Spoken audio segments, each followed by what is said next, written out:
Hi friends, welcome back to the channel. तो आज हम डे 2 के क्वेश्चन नंबर 7 में पहुंच चुके हैं।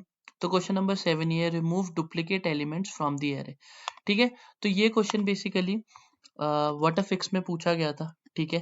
तो ईयर ऑफ एक्सपीरियंस था जो मेरे दोस्त का था। बेसिकली ये मेरे से नहीं पूछा गया था, मेरे दोस्त से पूछा गया था। उसका टोटल ईयर ऑफ एक्सपीरियंस था 3 जब ये पूछा गया था। तो इसका मतलब ये नहीं है कि आप जब थर्ड ईयर मतलब आपको 3 साल हो जाएंगे कंपनी में काम करते हुए और आप स्विच करने का ट्राई करेंगे तभी पूछा जाएगा। बेसिकली ऐसा नहीं है, 1 से लेके 3 ईयर ऑफ एक्सपीरियंस में आप ये एक्सपेक्ट कर सकते हैं कि ये आपसे क्वेश्चन पूछ ले। ठीक है। तो चलो दोस्तों, हम इसके सोल्यूशन की तरफ बढ़ते हैं। मैं आपको पहले क्वेश्चन पूरे अच्छे से समझा दूंगा, फिर उसके बाद हम सोल्यूशन पे बढ़ेंगे। ठीक है। तो आप जैसे यहाँ पे देख सकते हैं, मैंने पहले से ही क्लास बना रखी है, रिमूव डुप्लीकेट फ्रॉम एरे। ठीक है। चलो, तो क्वेश्चन ये है दोस्तों, आपके पास एक एरे है। ठीक है। एक एरे है जिसमें एलिमेंट्स है। करेक्ट।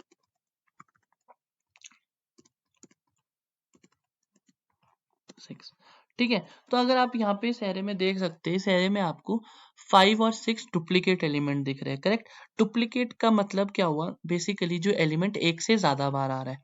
ठीक है। जैसे 1 देख रहे हो, अगर इस पूरे एरे में 1 एक बार आ रहा है, 2 एक बार आ रहा है, 3 एक बार आ रहा है, 4 एक बार आ रहा है, बट 5 की जो काउंट है वो 2 बार आ रही है। करेक्ट। 6 की जो काउंट है वो भी 2 बार आ रही है। इससे मेरे को ये पता चलता है जो मेरा 5 और 6 है वो डुप्लीकेट है। ठीक है। अब इंटरव्यूअर क्या चाहता है आपसे? आप सिर्फ एलिमेंट प्रिंट एक एक बार करो सबको। ठीक है। मतलब अगर 5 2 बार आ रहा है तो आप सिर्फ एक ही बार प्रिंट करो उसको। 6 2 बार आ रहा है तो आप सिर्फ एक ही बार उसे प्रिंट करो। मतलब 5 और 6 को रिमूव कर दो। ठीक है। क्योंकि वहां पे डुप्लीकेसी आ रही है। करेक्ट। तो चलो, तो दोस्तों देखो, बेसिकली मैं क्या कहूंगा, जैसे अगर आपको ये क्वेश्चन मिलता है तो इसमें दो कंडीशन हो सकती है। जो आपका एरे है यहाँ पे, तो अगर आप ये एरे देख पा रहे हैं तो एरे यहाँ पे अभी आपको सॉर्टेड लग रहा है। सॉर्टेड से मेरा क्या मतलब है? असेंडिंग ऑर्डर में। मतलब smallest to the largest element जा रहे हैं। करेक्ट। 1 2 3 4 5 5 6 6। करेक्ट। ठीक है। बट एक ऐसा केस भी हो सकता है जिसमें अगर डिसेंडिंग मतलब सॉरी, अनसॉर्टेड एरे हो। करेक्ट। तो अनसॉर्टेड कैसा होता है? अनसॉर्टेड होता है जिसमें जो हमारे एलिमेंट है वो स्मॉलेस्ट से लार्जेस्ट नहीं जा रहे, उसमें कोई भी रैंडम एलिमेंट की कोई भी पर्टिकुलर पोजीशन में आ रहा है। ठीक है। तो हम ये पूछ सकते हैं कि जो हमारा एरे है, पहला doubt as a doubt from interviewer, कि जो हमारा एरे है वो सॉर्टेड है या अनसॉर्टेड है। ठीक है। तो अगर फॉर इंटरव्यूअर आपको फॉर एग्जाम्पल बोलते हैं वो जो आपका एरे है वो अनसॉर्टेड है। ठीक है। तो अगर अनसॉर्टेड है तो हम क्या कर सकते हैं? जो अप्रोच वन है, हम बेसिकली उसी के हिसाब से सोचना शुरू करेंगे। तो अप्रोच वन तो आप लोगों को पता ही है, बेसिकली हमारी ब्रूट फोर्स अप्रोच होती है। ठीक है। करेक्ट। जो हमारे को सबसे पहले सोच में आते हैं कि हम किस अप्रोच से इस क्वेश्चन को सॉल्व करें। तो ठीक है। तो दोस्तों, अप्रोच वन बेसिकली मैं आपको एक्सप्लेन करने जा रहा हूँ। तो अप्रोच वन में हम क्या करते हैं, जो हमारा एरे होता है उसको हम सॉर्ट कर लेते हैं बाय डिफॉल्ट। ठीक है। तो हमने क्या करा, जो हमारा एरे आया ए, उसको हमने सॉर्ट कर लिया। ठीक है। तो जब हमने इसको सॉर्ट करा, अब सॉर्ट करने के बाद हमारे पास जो एलिमेंट आ गए वो ऐसे आ जाएंगे। करेक्ट। हमारा एरे हो जाएगा 2 3 3 4 5 5 6 6। करेक्ट। अब आप देख सकते हैं जो मेरा एरे फिर से वो स्मॉलेस्ट टू लार्जेस्ट ही जा रहा है। ठीक है। अब हमारा जो एरे हो गया वो सॉर्ट हो गया। ठीक है। अब जब हमने सॉर्ट कर दिया तो हमारे लिए कंपैरिजन इजी हो गया। करेक्ट। अब हम यहाँ पे देख सकते हैं कि हम ये चेक कर सकते हैं डुप्लीकेट कैसे, कि जो मेरा ए ऑफ 0 है वो उसको नेक्स्ट एलिमेंट के साथ मैच करो।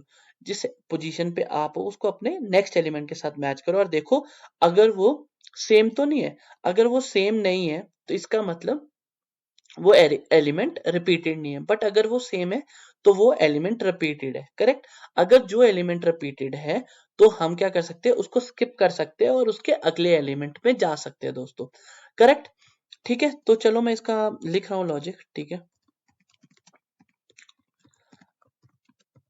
ए डॉट लेंथ आई प्लस प्लस। ठीक है। तो ए डॉट लेंथ तो आपको पता है, बेसिकली ये प्री डिफाइंड फंक्शन है एरे में, जो बेसिकली लेंथ देता है कि आपकी जो एरे की लेंथ है वो कितनी है। तो इस केस में कितनी? 1 2 3 4 5 6 7 8 9 10। करेक्ट। ठीक है। एरे की लेंथ होगी 10। और जो ये एरे जब हमेशा शुरू होता है वो कौन से इंडेक्स से शुरू होता है? वो 0 इंडेक्स से शुरू होता है। ठीक है, तो अब हम क्या करते हैं, हम एक एरे ले सकते हैं या हम एक एरे लिस्ट ले सकते हैं। ठीक है, हम क्या करते हैं इस केस में एक एरे लिस्ट ले लेते हैं। ठीक है दोस्तों, तो हमने एरे लिस्ट ले ली इंटीजर टाइप की, उसका नाम लिख दिया नॉन डुप्लीकेट। ठीक है, एरे लिस्ट, और उसमें क्या कर दिया, new array list, integer type की है और इसको ये कर दिया। ठीक है, तो बाय डिफॉल्ट तो देखो एरे लिस्ट वो डिफाइन नहीं होगी अभी, यहाँ पे इंट डाल देते, क्या गलती हो रही है अब हमसे, एक मिनट, करेक्ट, हाँ वो लगा दिया था मैंने, वो रिमूव कर दिया, तो हमारा यहाँ पे जो एरर आ रहा था वो हट गया। ठीक है, तो अब हम क्या करेंगे, अब हम लॉजिक सोचना शुरू करेंगे। तो मैंने लॉजिक तो आपको बताया था कि हम इस एलिमेंट को इससे कंपेयर करेंगे, इस एलिमेंट को इससे कंपेयर करेंगे, इस एलिमेंट को इससे कंपेयर करेंगे। अगर वो दो एलिमेंट मिलते हैं, मतलब सेम है, तो इसका मतलब हमारा डुप्लीकेट एलिमेंट है, तो हम वो एलिमेंट स्किप कर देंगे अपने एरे लिस्ट में डालना। ठीक है, हम क्या करते हैं, ए ऑफ आई अगर वो इक्वल टू इक्वल है ए ऑफ आई प्लस वन, नहीं सॉरी, अगर हमारा क्या नॉट इक्वल टू, तभी हम एरे लिस्ट में डालेंगे, correct, not equal to F I. इस केस में हमने क्या करा, जो मेरा नॉन डुप्लीकेट एलिमेंट है, एरे लिस्ट है, उसमें dot add by default dot add function है इसमें। ठीक है, जो एरे इंडेक्स में एलिमेंट ऐड कर देगा। ठीक है, ए ऑफ आई को डाल दिया, डन। ठीक है, तो इस केस में क्या होता है, आप देखिए, अब हमारा पहले आया A of zero, A of zero को ए ऑफ वन के साथ हमने मैच करा, one not equal to two, correct, तो वो इसके अंदर नहीं जाएगा। जब टू अगले, अब ये लूप खत्म हो गया, अब क्या होगा, दूसरा इंडेक्स आया, तो वन आई क्या हो गया, वन, और आई प्लस वन क्या हो गया, बताओ आप, आई प्लस वन हो गया थ्री, करेक्ट। ठीक है, तो अब जब हमने इन दोनों का compare, two not equal to I plus one नहीं है ऐसा केस, तो ये वाला स्किप हो गया, करेक्ट। अब अगला केस है जिसमें ये टू हुआ और इसमें ये क्या हुआ, थ्री, करेक्ट। अब two not equal to three आया, करेक्ट, अब ये इसके अंदर गया, ऐसे ही ऐसे करते हुए हम क्या पहुंच गए, सिक्स तक, करेक्ट, इस वाले सिक्स तक। ठीक है, जब हम इस सिक्स में पहुंचे तो हमारी कितनी थी लेंथ, मतलब लेंथ हमारी 10 है, करेक्ट, यहाँ पे ए डॉट लेंथ 10 है, बट यहाँ पे कितना है, हमारा आई की वैल्यू कितनी हुई, 9, करेक्ट। अभी भी क्या है, ये 9 स्मॉलर देन 10 है, करेक्ट, 9 इज स्मॉलर देन 10, तो इसने क्या करा, इस लूप के अंदर अंदर एंटर कर गया। ठीक है, जब ये एंटर कर गया तो यहाँ पे जब 9 नॉट इक्वल टू आई, 9 कितना था, आई कितना था, 9, 9 प्लस वन 10 हो गया, तो यहाँ पे क्या करेगा, यहाँ पे तो कोई 10th पोजीशन पे तो कोई एलिमेंट ही नहीं है, करेक्ट, तो ये हमारे को array index out of bound exception दे देगा। ठीक है, तो हमें कोई ऐसी कंडीशन सोचनी होगी या कुछ ऐसा ऐड करना होगा अपने कॉल में कि जिसमें ये कंडीशन भी पास हो जाए, हमारे को array index out of bound exception नहीं है। ठीक है, मैं अभी के लिए आपको रन करके दिखा रहा हूँ कि क्या एरर आएगा। ठीक है, ओह ये सेव नहीं था, सो सेव किया, तो आप देख सकते हैं array index out of bound exception, index 10 out of the bound, क्योंकि वो इंडेक्स ही नहीं था, और जब वो आई प्लस वन चेक करने लगा तो वहां पे array index out of bound exception आ गई। तो हम इस केस को हैंडल करने के लिए हम क्या करेंगे, हम लास्ट तक नहीं जाएंगे, हम इसको -1 तक ही आइट्रेट करेंगे। ठीक है, तो अब क्या करते हैं, अगर अब मैं रन करता हूँ तो अब मेरे को कोई भी ऐसी एज सच कोई भी एक्सेप्शन नहीं आनी चाहिए, देखो नहीं आई, करेक्ट। अब एक केस आप जो हमारा यहाँ पे मिस हो गया, तो यहाँ पे क्या होता है, सिक्स को हमने इससे तो मैच करा, करेक्ट, अगर ये इन केस जब हमने सिक्स, जब यहाँ पे ये जो हमारा लास्ट एलिमेंट था, करेक्ट, जब हमने एरे -1 तक करा, तो ये तो हमारा यहाँ पे एरे लिस्ट में ऐड ही नहीं हो पा रहा है, करेक्ट, क्योंकि हम क्या कर रहे हैं, -1 तक ही चेक कर रहे हैं, करेक्ट। तो हम क्या करेंगे, एक नॉन डुप्लीकेट जो हमारा एरे लिस्ट था, डॉट ऐड हम कर देंगे ए ऑफ आई, नहीं, ए डॉट लेंथ -1, ठीक है, ये हम एरे लिस्ट में ऐड कर देंगे। चलो अब हम एरे लिस्ट प्रिंट करते हैं, तो जब हम एरे लिस्ट प्रिंट करेंगे तो इस केस में जो हमारा आंसर आना चाहिए, क्या था ये, नॉन डुप्लीकेट, करेक्ट। ठीक है दोस्तों, तो जब हम नॉन डुप्लीकेट को प्रिंट करेंगे तो कैसे ये प्रिंट होगा, ठीक है। तो पहले आप मेरे को रन करने से पहले मेरे को एक बार आंसर बता दो, आंसर क्या आना चाहिए हमारा इसका, मैं आपको प्रिंट कर देता हूँ। जैसे 1 2 3 4 5 एंड 6, ये जो मेरा आंसर होना चाहिए, ठीक है। सारे जो डुप्लीकेट एलिमेंट थे वो रिमूव हो गए। Right click run as one Java application, और अगर आप देख रहे हैं तो मेरा आंसर सेम है 1 2 3 4 5 6, करेक्ट। तो यहाँ पे अगर आप फॉर एग्जाम्पल और डुप्लीकेट डाल लेते हो, जैसे मैं क्या करता हूँ 3 डाल देता हूँ, मैं 2 डाल देता हूँ, तो मतलब ऐसा ना हो कि आप सोच रहे हो कि ये सिर्फ अगर एक ही डुप्लीकेट एलिमेंट है तभी वर्क कर रहा है, तो हम यहाँ पे मल्टीपल डुप्लीकेट एलिमेंट भी डालते हैं और इस कोड को रन करते हैं तो ये वर्क कर रहा है, ठीक है, आप देख पा रहे हैं। बट इस केस में क्या हुआ, ये हमारी ब्रूट फोर्स अप्रोच थी, करेक्ट। यहाँ पे हमारा एक तो ये n log n लग गया, ठीक है। इसकी जो सॉर्टिंग की एल्गोरिदम की जो हमारी टाइम कॉम्प्लेक्सिटी थी वो n log n होती है, और यहाँ पे क्या लगी, एक्स्ट्रा n स्पेस भी लग गई, करेक्ट, क्योंकि हमने एक एरे लिस्ट लिया है, करेक्ट। इसकी स्पेस भी लग गई, ये होगी स्पेस कॉम्प्लेक्सिटी एरे लिस्ट, मतलब एरे लिस्ट लेने की, ठीक है।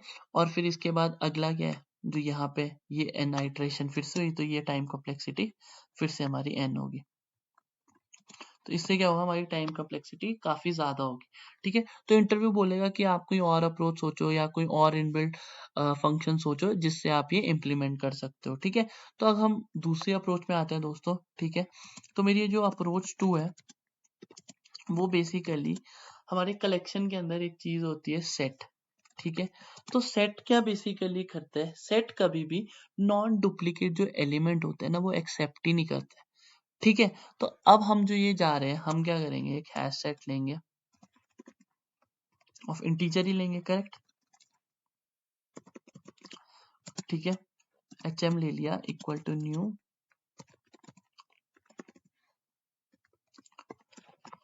ठीक है। तो अभी तो एरर आएगा क्योंकि हमने हैश सेट हमारे को इंपोर्ट करना पड़ेगा एक बार, तो हमने हैश सेट इंपोर्ट कर लिया, ठीक है। तो अब जो जो हैश सेट होता है वो कैसे काम करता है, हैश सेट ना कभी भी अपने अंदर जब जब इसके अंदर एलिमेंट ऐड करना शुरू करोगे ना आप, तो ये डुप्लीकेट एलिमेंट एक्सेप्ट ही नहीं करता, ठीक है। तो इस केस में क्या होगा, फॉर इंट ऑफ आई, आप फिर से आइटरेट करोगे अपने एरे में आई प्लस प्लस, आपको कुछ नहीं करना है, आपको hm डॉट ऐड करना है सिंपल ए ऑफ आई, ठीक है। तो अप्रोच 1 थी, मैं अभी के लिए इसको क्या कर रहा हूँ, कमेंट कर रहा हूँ, ठीक है। तो अब आप एरे देख सकते हैं, और ये नॉन डुप्लीकेट नहीं, नो सॉरी, ये भी मैं कमेंट कर रहा हूँ, ठीक है। और आप क्या करेंगे, यहाँ पे प्रिंट कर दीजिए हैश सेट हमारा,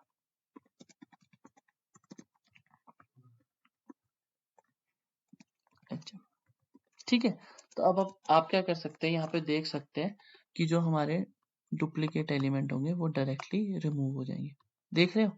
तो ये क्या होता है कि जो हमारा सेट है वो बेसिकली सारे नॉन डुप्लीकेट एलिमेंट एक्सेप्ट ही नहीं करता है जब आप इसमें ऐड करने का ट्राई करते हो, ये इसका बिहेवियर होता है। तो आप ये सोल्यूशन भी इंटरव्यू को बता सकते हो, तो उसे पता चल जाएगा कि आपको जावा के भी काफी सारे कंसेप्ट आते हैं। तो इस केस में भी देखो हमारी कम्प्लेक्सिटी एक तो एन होगी, करेक्ट, ठीक है। अब ये हमारी होगी स्पेस कम्प्लेक्सिटी एन, क्योंकि हम एसेट हैशसेट ले रहे हैं, और इस केस में जो हमारी ये थी आइट्रेशन हमने एन बार तो करा है क्योंकि उसकी लेंथ तक तो हम ट्राइवर्स करें, तो एन होगी, करेक्ट। तो हमारी टाइम कम्प्लेक्सिटी थी वो कम होगी, पिछली बार देखो एन स्क्वायर लॉग एन होगी थी, करेक्ट, बट इस बार कितनी रही, हमारी टाइम कम्प्लेक्सिटी एन रहेगी, ठीक है। तो ये देखिए, तो ये आपके पास दो अप्रोचेज है, अगर ये दो अप्रोचेज आप इंटरव्यू को बताते हो तो वो इम्प्रेस हो जाएगा कि आपको सब कुछ पता है, मतलब बेसिकली जावा की भी आपको लॉजिक है, जावा की भी आपको नॉलेज है, और साथ में साथ आप लॉजिकली भी सोच सकते हैं। तो thank you guys for watching this video. Please subscribe my channel.